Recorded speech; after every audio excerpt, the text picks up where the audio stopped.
இன்னமல் ஹயாத்து துன்யா. மனிதர்களே, உலக வாழ்க்கையெல்லாம் எப்படி தெரியுமா? லஐபுன். அதனுடைய முதலாவது கட்டம் விளையாட்டாக இருக்கும். பிறந்ததில் இருந்து ஒரு 10, 11, 12 வயது வரை அவனுடைய வாழ்க்கை விளையாட்டுத்தான். அல்லாஹு தாலா அவன் பருவ வயதை அடைகிற வரை அவன் செய்கிற செயல்களுக்கு குற்றம் பிடிப்பதில்லை. மனிதர்களுடைய வாழ்க்கை எப்படி தெரியுமா? ஒரு மலையை போல. துண்டித்தவர்களை துண்டித்து வாழு என்று என்னுடைய மனசு சொல்கிறது. அல்லாஹுடைய நபி சொல்லுகிறார்கள், துண்டித்தவனை சேர்ந்து வாழ் என்று. யார் அல்லாஹ்வுக்காக தன்னை தாழ்த்தி கொள்கிறானோ, மன் தவாதஅ லில்லாஹ் ரஃபஅஹு அல்லாஹ், அல்லாஹ் அந்த மனிதனை உயர்த்தி விடுகிறான் என்று சொல்லி இருக்கிறார்கள். நாம் அடைந்த ஒரு பட்டத்தை வைத்து அல்லது நமக்கு இருக்கிற ஒரு பதவியை வைத்து நமக்கு நம்முடைய பெயரோடு ஏதோ தலைப்புகளை இட்டு நம்மை அழைக்கிறார்கள். ஆனால் நான் பிறக்கிற போது ஒன்றும் தெரியாதவர். நாளை உயிருக்குள் இருக்கிற இந்த உயிர் என்ற காற்று சென்று விட்டால் நான் பிணமாகி விடுவேன், என்னுள் ஒன்றுமில்லை என்று தன்னை தனக்குள் உடைத்து தன்னை தனக்குள் சிறியவனாக ஆக்கி தன்னை பணித்துக் கொள்கிற மனிதர்களை அல்லாஹ் உயர்த்துகிறான். அல்லாஹ்வுக்காக பணிபவர்களை அல்லாஹ் உயர்த்துகிறான் என்று என்னுடைய நபி சொல்லி இருக்கிறார்கள் அல்லவா? நிம்மதியாக வாழ்வதற்கு நாம் நினைக்கிற எல்லாமே தேவை என்பது அல்ல. அல்லாஹு தாலா இந்த சடப்பொருட்களை எல்லாம் ஒதுக்கிவிட்டு, இந்த காரண காரியங்களை எல்லாம் ஓரமாக்கிவிட்டு அல்லாஹு தாலா எங்களுக்கு அவன் புறத்தால் ஒரு மனமான வாழ்க்கையை கொடுப்பான். சுன்னாவை பின்பற்றி வாழக்கூடிய அந்த மனிதர்கள், அந்த பாக்கியசாலிகள், அந்த சீதேவிகள், அல்ஹம்துலில்லாஹ். நபி அவர்களுடைய சுன்னாவை பின்பற்றி வாழுகிற மனிதர்களுக்குரிய கூலி என்ன தெரியுமா? அவர்களுடைய நேசன் அல்லாஹ். அல்லாஹ்வின் நல்லடியார்களே, ஒரு மனிதனுக்கு அல்லாஹு தஆலா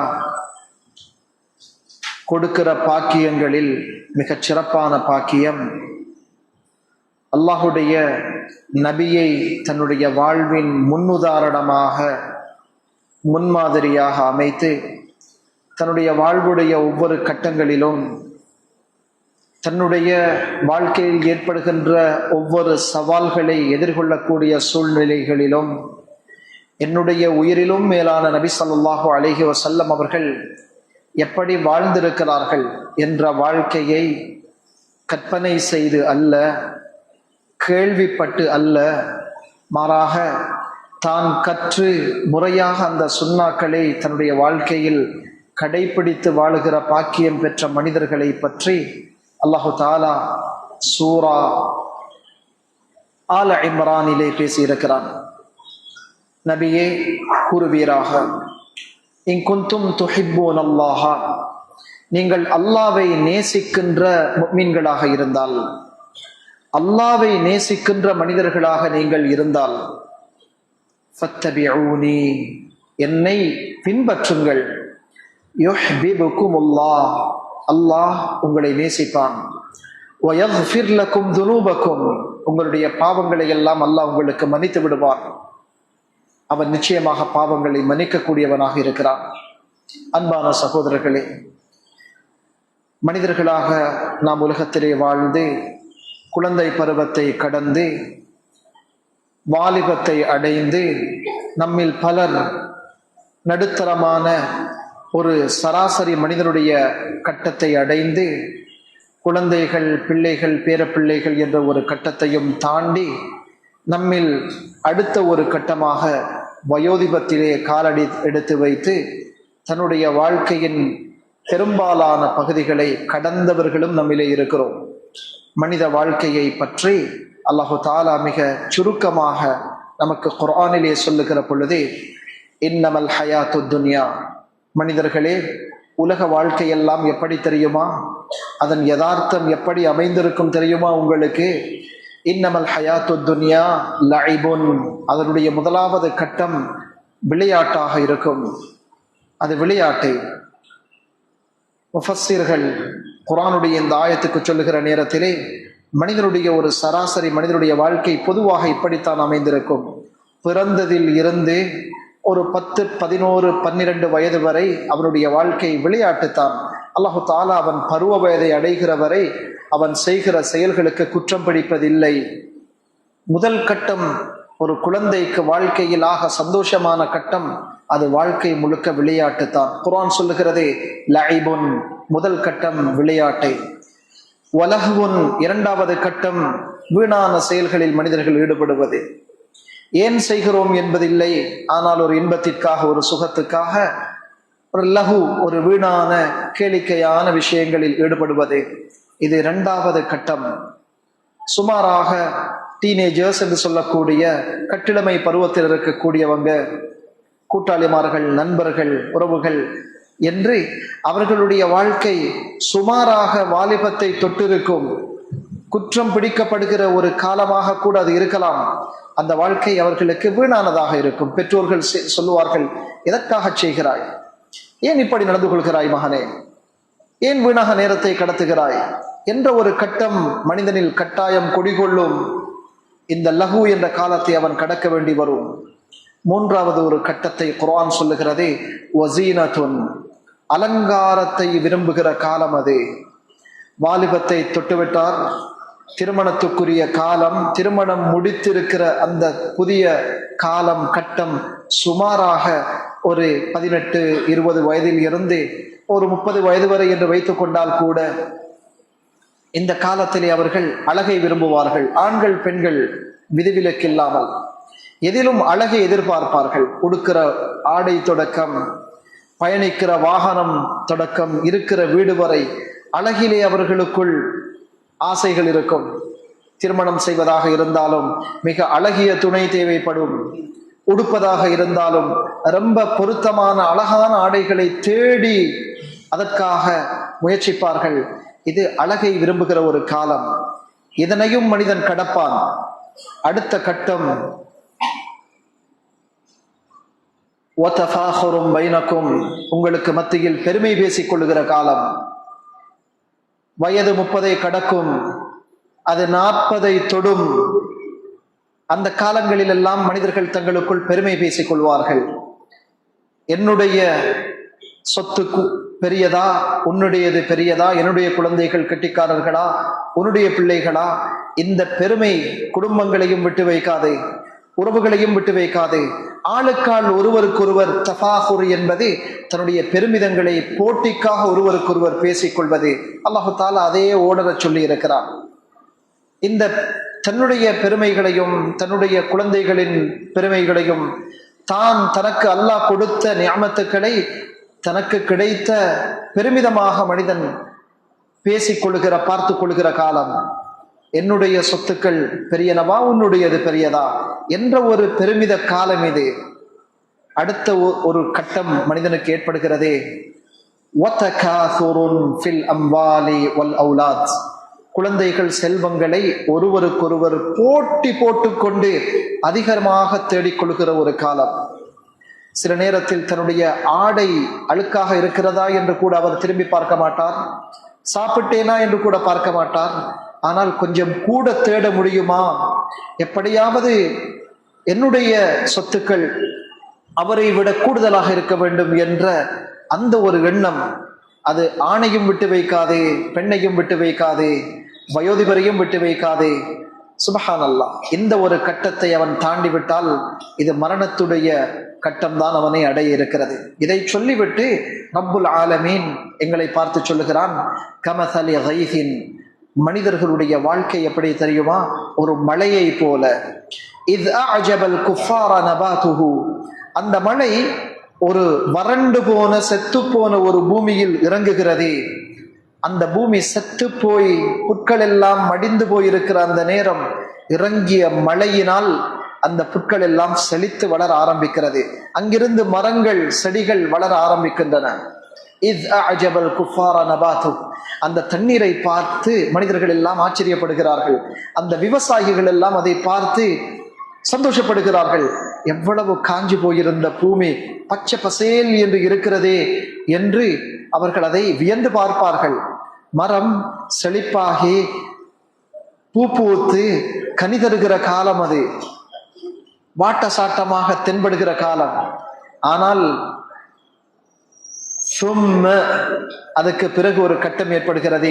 கமஸலி கைஸின் இத அஜபல் குஃபார நபாது ثم يهيج فتراه مصفرا ثم يكون حطاما, அந்த மரம் செழித்து வளர்ந்து கனி கொடுத்து பழம் காய்த்து குட்டி போட்டு எல்லாம் செய்த பிறகு அந்த மரம் காய ஆரம்பிக்கிறது. பச்சையாக இருந்த இலைகள் மஞ்சளிக்கின்றன. பிறகு அப்படியே அந்த மரம் கொஞ்சம் வாடி செத்து போய் விடுகிறது. மனித வாழ்வும் இவ்வளவுதான். அந்த அல்லாஹு தாலா ஒரே ஆயத்தில் இதை சொல்லி இருக்கிறார். விளையாட்டு, வீண், அலங்காரம், ஒருவருக்கொருவர் பெருமை பேசிக் கொள்வது, அதிகமாக தேடிக்கொள்வது சொத்துக்களை, அத்தோடு வாழ்க்கை முடிந்து போகும். நீங்களும் இப்படியான வாழ்க்கையின் நியதிகளுக்குள் உட்பட்டு இதுபோல உங்கள் வாழ்க்கையை அமைத்துக் கொள்ளாதீர்கள் என்பதற்காக அல்லாஹ் அதை சொல்லிவிட்டு நீங்கள் பருவத்தை அடைந்து கொண்டால் அல்லாஹ் உங்களுக்கு புத்தி சுயாதீனத்தை அல்லாஹ் உங்களுக்கு கொடுத்து சுகமான ஞானத்தையும் அறிவையும் உங்களுக்கு தந்துவிட்டால், மனிதர்களே, உங்களுக்கு முன்மாதிரியாக ஒரு மனிதனை நான் உங்களுக்கு நபியாக அனுப்பி இருக்கிறேன்.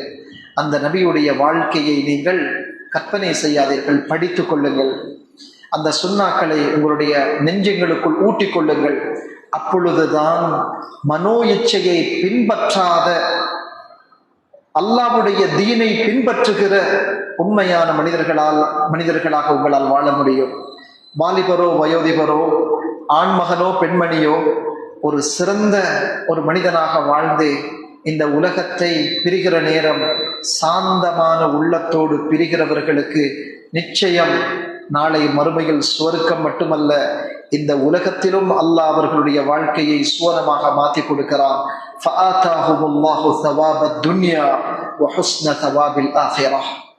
தன்னுடைய வாழ்க்கையை அந்த நபி சொன்ன பிரகாரம் தொழுகையை மட்டுமல்ல, ஹஜ்ஜை மட்டுமல்ல, தன்னுடைய குடும்ப வாழ்க்கை, தன்னுடைய வியாபாரம், தன்னுடைய தொழில், தன்னுடைய சம்பாத்தியம் நேர்மையாக, நிதானமாக, கூட தன்னோடு ஒட்டி உறவாடி கொண்டிருக்கிற மனிதர்களை நேசித்து, அல்லாஹ் வேண்டாம் என்று சொன்ன மனிதர்களோடு கவனமாக, எச்சரிக்கையாக நடந்து, அல்லாஹு தஆலா தடுத்த விஷயங்களை வாழ்க்கையில் விருப்பமாக இருந்தாலும் சற்று அதை விலகி, தன்னுடைய மனது சில விஷயங்களை செய்யுமாறு தூண்டினாலும் அல்லாஹ்வை அஞ்சி அவற்றை விட்டு விலகி வாழுகிற அந்த மனிதனுக்குரிய முதலாவது கூலி என்ன தெரியுமா?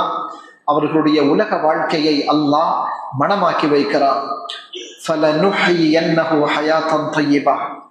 உலகத்திலே அந்த மனிதன், அல்லாஹ்வுடைய ரசூல் எனக்கு இப்படி சொல்லி இருக்கிறார், ஆனால் என்னுடைய பகுத்தறிவு, என்னுடைய புத்தி, என்னுடைய மனது என்னை தவறாக தூண்டுகிறது. துண்டித்தவர்களை துண்டித்து வாழு என்று என்னுடைய மனசு சொல்கிறது. அல்லாஹ்வுடைய நபி சொல்லுகிறார்கள், துண்டித்தவனை சேர்ந்து வாழ் என்று.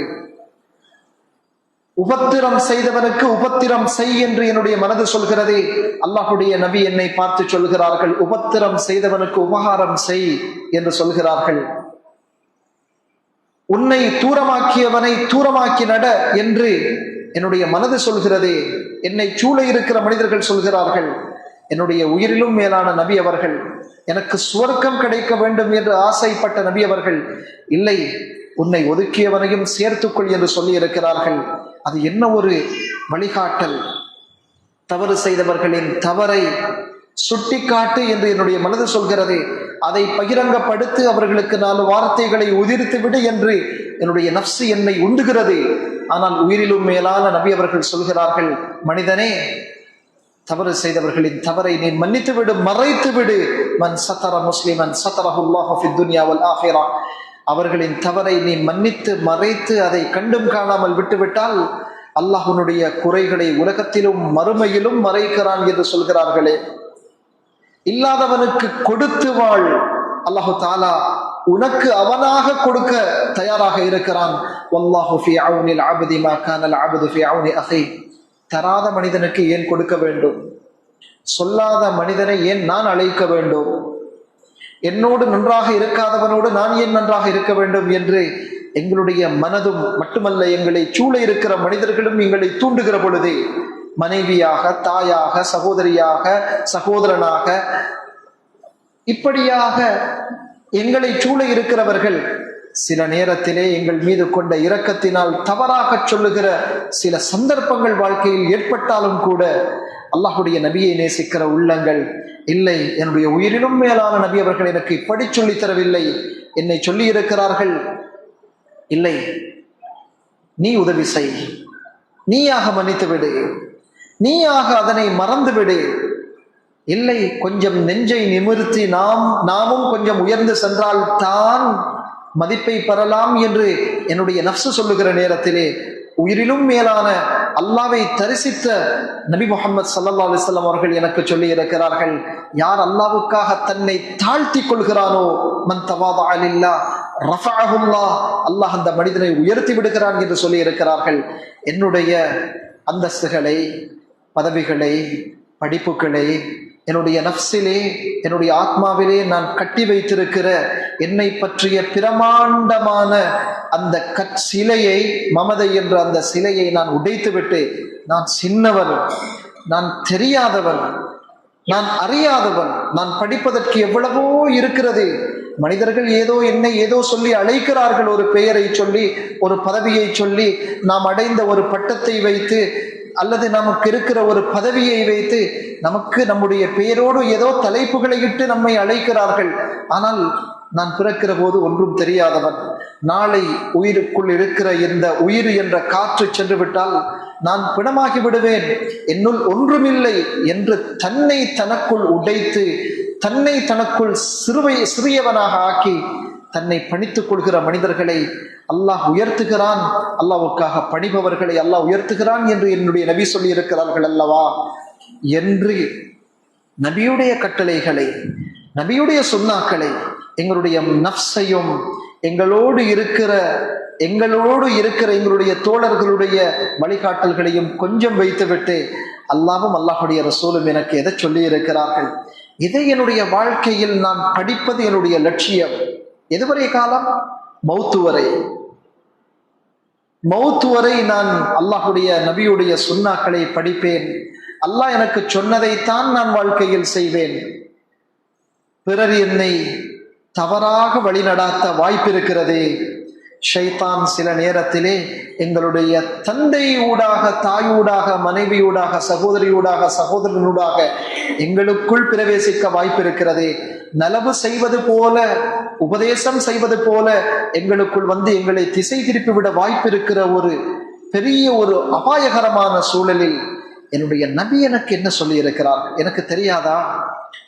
இந்த சுன்னாக்களை படித்தவர்களையாவது அணுகி, இப்படியான ஒரு கட்டம் வாழ்க்கையில் வந்திருக்கிறது, வியாபாரம், நான் இதை செய்வது எனக்கு ஹலாலா? இப்படியான ஒரு திருமணம், நான் இப்படியாக நடந்து கொள்வது எனக்கு முறையா?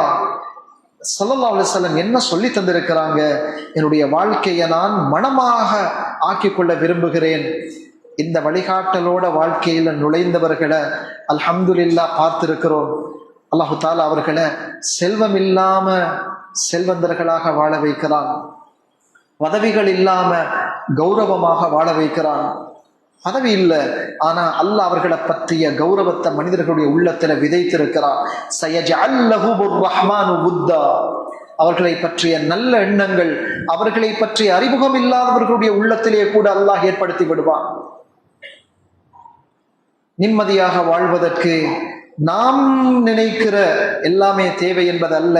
அல்லாஹு தஆலா இந்த சடப்பொருட்களை எல்லாம் ஒதுக்கிவிட்டு, இந்த காரண காரியங்களை எல்லாம் ஓரமாக்கிவிட்டு அல்லாஹு தஆலா எங்களுக்கு அவன் புறத்தால் ஒரு மனமான வாழ்க்கையை கொடுப்பான். அந்த சுன்னாவை பின்பற்றி வாழக்கூடிய அந்த மனிதர்கள், அந்த பாக்கியசாலிகள், அந்த சீதேவிகள் அல்ஹம்துலில்லாஹ் சாதாரண மனிதர்களாக இருப்பார்கள், ஆனால் மனம் நிறைந்த சந்தோஷத்தோடு வாழுவார்கள். உலக வாழ்க்கையையும் அல்லாஹ் அப்படி அமைத்துக் கொடுப்பான். எப்பொழுது அவருக்கு மரணம் எந்த நிலையில் எந்த ரூபத்திலே வந்தாலும் அவர்கள் அதை சந்தோஷமாக எதிர்கொள்வார்கள். மரணித்ததில் இருந்து அவர்களுடைய சுவர்க்க வாழ்க்கையை ஆரம்பிக்கும். மரணித்த பிறகும் அவர்களை போற்றுகிற நாக்குகளை அல்லாஹு தஆலா உலகத்திலே வாழ வைப்பான்.